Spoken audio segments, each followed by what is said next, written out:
De Mont-Saint-Martin, je suis très heureux avec la municipalité, il y a un certain nombre d'élus ici à mes côtés, d'accueillir le secrétaire national du Parti communiste français, député du Nord, Fabien Roussel, que chacune et chacun connaît, et qui devait être accompagné de trois amis. Marc Botenga, député européen, Parti du travail de Belgique, donc, qui est excusé. David Wagner, député luxembourgeois d'Eilenk, qui est excusé. Et Heinz Bierbaum, président du parti de la gauche européenne, Die Linke, donc qui est excusé. Donc on a à nos côtés des représentants de ces mouvements, partis, amis, voisins, belges, luxembourgeois et allemands.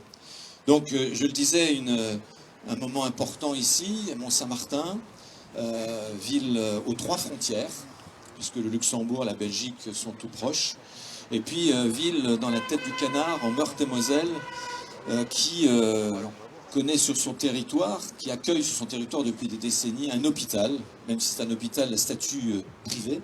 C'est l'hôpital de Mont-Saint-Martin, le seul dans le nord meurthe-et-mosellan, puisqu'il est à une trentaine de kilomètres de Thionville, à 50-60 kilomètres de Metz, et à une vingtaine, 16 kilomètres d'Arlon en Belgique, et il draine ici une patientèle jusqu'à la Belgique, très loin jusqu'à la Belgique. Donc c'est un hôpital auquel la population tient beaucoup, que nous avons eu à défendre, et sa maternité en particulier, service des urgences, et que nous veillons avec beaucoup d'attention, d'autant que les politiques qui ont été menées depuis une quinzaine d'années, en particulier la mise en place de la tarification à l'acte, faisant que le patient est devenu un client et qu'on préfère faire de la hanche parce que ça rapporte de l'argent, que vous voyez ce que je veux dire. Donc tout ça a fait qu'il est en difficulté.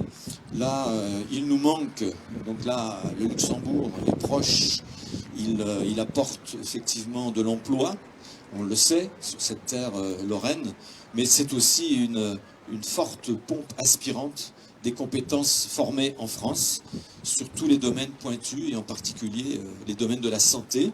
Ainsi, l'hôpital de Mont-Saint-Martin actuellement il lui manque 50% de ses infirmiers et infirmières, et donc ce qui a nécessité une réorganisation, des fermetures de services et de lits. Et puis, bien évidemment, il est aujourd'hui la plaque...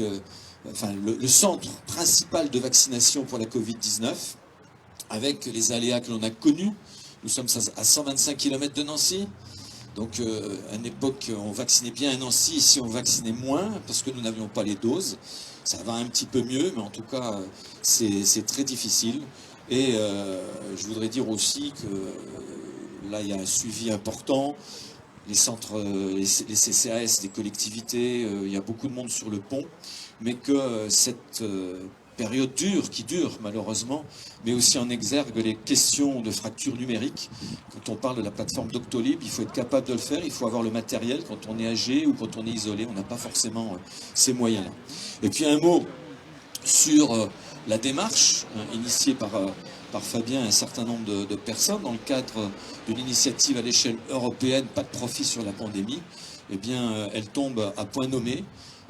Dans ma fonction de conseiller départemental, récemment, nous étions en session, donc à distance, pour moi, ce qui me concerne, mais en tout cas, nous avons adopté à la majorité départementale, la majorité départementale, la minorité n'ayant pas voulu adopter cette motion, eh bien, le fait que le vaccin doit devenir effectivement un bien commun. Il faut rappeler quand même que c'est l'argent public des nations qui alimentent la recherche, souvent dans des laboratoires publics. La France a versé 3 milliards pour cette recherche, et il faut relever l'exemplarité, l'exploit qui a été fait quand même au travers de la découverte d'un certain nombre de vaccins qui arrivent les uns derrière les autres, mais qui arrivent.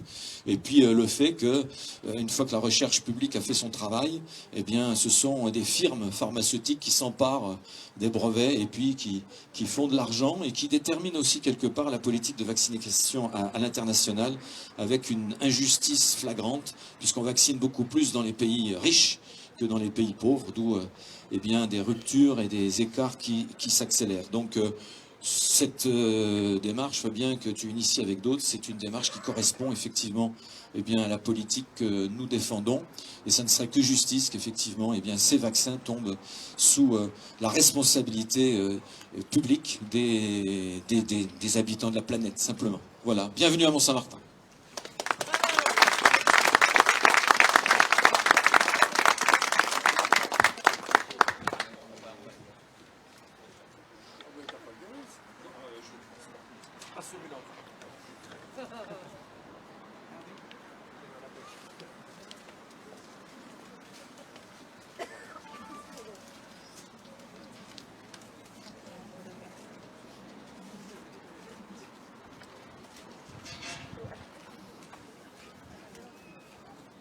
Mais c'est du soleil.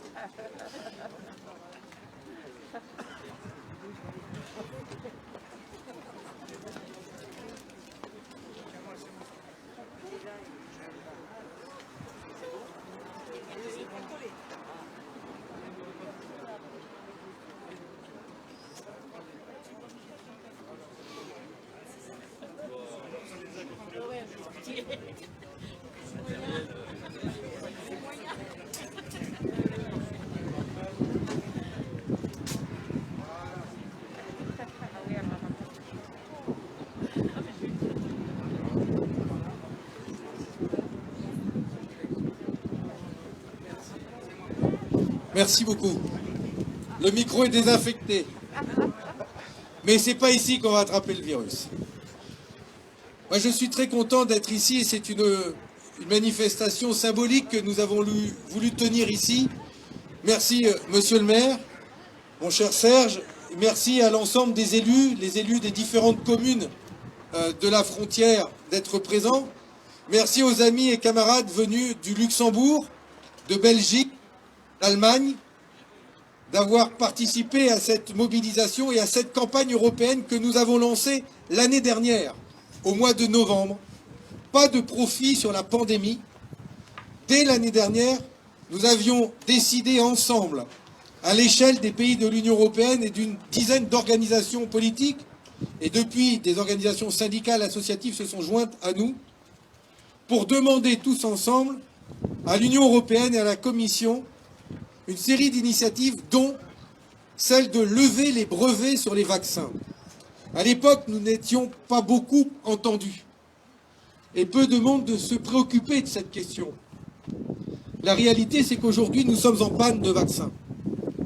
La bonne nouvelle de cette année 2021, c'était pourtant l'arrivée de ce vaccin, qui doit nous permettre de retrouver une vie normale et surtout de nous protéger de la forme grave de la maladie.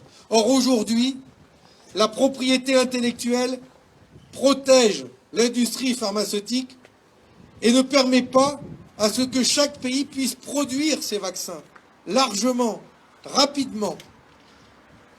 Les industries pharmaceutiques ont décidé de faire de ce virus, de cette pandémie, une opportunité économique. Quelle horreur! Pour eux, c'est l'argent d'abord. Pour nous, c'est la vie d'abord. Et c'est pour cela que nous avons décidé de lancer cette grande campagne qui a l'objectif de réunir 1 million de signatures dans au moins 7 pays pour forcer l'Union européenne à agir.